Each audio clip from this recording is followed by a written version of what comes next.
বলি সম্পূর্ণ কত করে আমরা তার সময়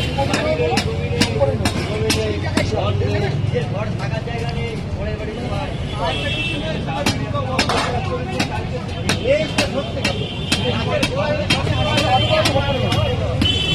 দাদা 240 টাকা চিনি কেনা এমনি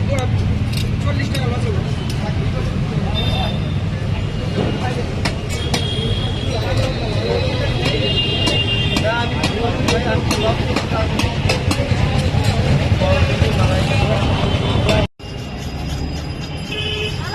দিয়ে দেবো মাছটা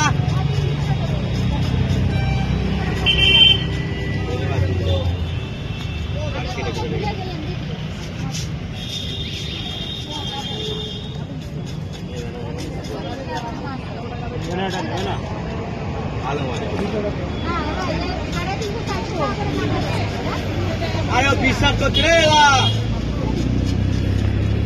ফটাফট মাছটা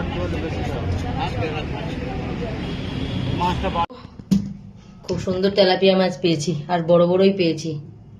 কারণ সেদিন ওই কি খয়রা ভোলা না কি রিঠা ভোলা এনেছিলাম ওরা সে মতন ভালো খায়নি আমার মাছগুলো এখনো পড়ে আছে লাস্টে এখন আমাকে কুকুরদের বাইরে ভাত মেখে দিয়ে দিতে হবে দেখো আজকে তেলাপিয়া মাছ আজকে ছোট বড় মিলিয়ে আজকে 5 কেজি পেয়েছি দেখো খুব ভালো মাছ পেয়েছি আজকে ওরা কেটেই দিয়েছে দেখো এই প্যাকেটটার মধ্যে অনেক বড় বড় মাছ আছে এইটা যেটা খুললাম এটা একটু ছোট আছে এই দেখো কত বড় বড় মাছগুলো দেখো খুব ভালো আর একদম ফ্রেশ মাছ একদম দেখো রক্ত একদম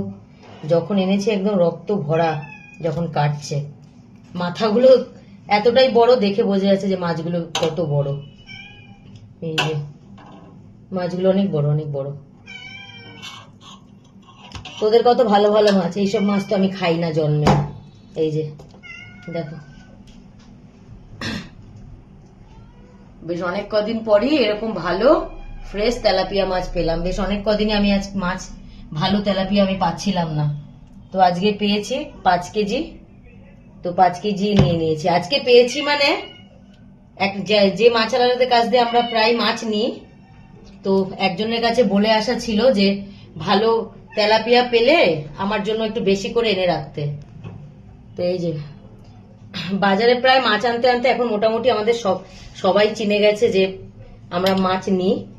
বিড়ালের তো ওই জন্য কিছু কিছু মাছওয়ালাদের কাছে আমি বলে রাখি যখন মাছ পাই না তখন ওদের ভালো মাছ নিতে বলে রাখি তো আজকে এখানে মাছ নিয়েছি কিন্তু 2 রকম এই দেখো এই যে এইটা এই যে বড় বড় যেটা চওড়া বড় পিস এটা কিন্তু লাইলন টিকার আর এই দেখো এটা এই যে যেগুলো এই যে কাটা হয়নি গোটা গোটা এগুলো কিন্তু তেলাপিয়া এইটা একজনের কাছ থেকে নিয়েছি আর এইটা যার কাছে আমার বলা ছিল এটা আমি তার কাছ থেকেই নিয়েছি তো এখানে মোট 5 কেজি 400 গ্রাম মাছ আছে এই তেলাপিয়া আর লাইলন টিকার দুটো মিলিয়ে এই যে এখানে আমার 5 কেজি 400 আছে দেখো তো যাই হোক অনেকদিন বেশ কয়েকদিন চলবে এই মাছের প্রবলেমের জন্য ওদের খাওয়া দাওয়ায় খুব সমস্যা হচ্ছিল কদিন তো সেরকম মাছ ভালো ছিল না বলে এদের খাবার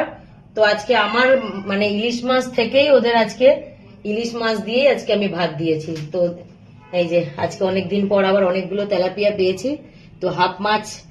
ফ্রিজে রাখবো আর হাফ মতনই বয়েল করবো কারণ সবগুলো বয়েল করলে রাখার জায়গা হবে না তুলো নাবে না এই দেখো তুলোর অবস্থা দেখো এই সব নিয়ে পড়বে তুলো নাবে না পাগলা নাবে না পাগলা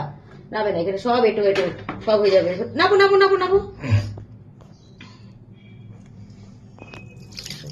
ধুয়ে টুয়ে পুরো ভালো করে ধোবো ধুয়ে দুটো মাছকে হাফ করবো ছোট বড় করে হাফ করবো পুরো হাফ যাবে ফ্রিজে আর হাফ আজকে যাবে পুরো বয়েল